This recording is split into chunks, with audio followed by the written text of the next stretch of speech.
Hi ZDTH 1 minute review.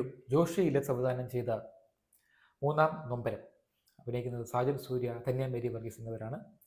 ഇതിന് ഞാനൊരു cinema മാത്രമായിട്ടാണ് കണക്കാക്കുന്നത്. അതുകൊണ്ട് ഇതിനെ നിങ്ങളൊരു സിനിമ നിരൂപണം മാത്രമായി കണക്കാക്കുക എന്ന് അപേക്ഷിക്കുന്നു.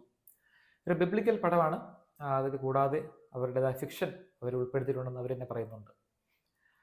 യേശുവിൻ്റെ 12 വയസ്സിലെ തിരോധാനമാണ് മെയിൻ തീം. അതിൻ്റെ മുമ്പേ ഉള്ള കുറേ കാര്യങ്ങൾ ഫ്ലാഷ് ബാക്കായി കാണിക്കുന്നുണ്ട്. വളരെ ലോ ബജറ്റ് പടമാണ്.